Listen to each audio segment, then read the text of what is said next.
అసలు కృష్ణుడు వచ్చి ఒకవేళ ఉట్టి ముట్టుకుంటే గంటలు మోగాయి అనుకోండి, అప్పుడు ఇంట్లో వాళ్ళందరూ లేవచ్చు కదూ. అందుకని గంటలు కట్టేద్దామని చెప్పి ఆవిడేం చేసిందంటే ఉట్టి చుట్టూ గంటలు కట్టి పడుకుంది. ఉట్టి ముట్టుకున్నాడా గంటలు మోగుతాయి, గంటలు మోగాయా పరిగెత్తి వెళ్ళి పట్టుకుంటారు అని. ఆయన రానే వచ్చాడు, పైకి ఎక్కాడు.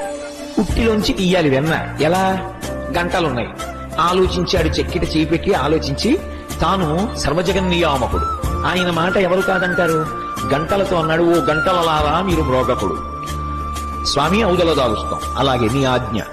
చక్కగా కుండలోంచి తీసేశాడు, పిల్లలందరికీ పెట్టేశాడు.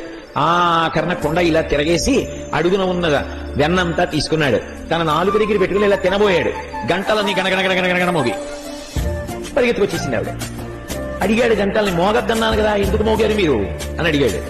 అయ్యా, మీరు పిల్లలకి పెట్టినప్పుడు మేము మోగలేదు, కానీ మీరు నోట్లో పెట్టుకున్నారు, మాకు అలవాటు నైవేద్యం పెడితే గంట కొట్టడం.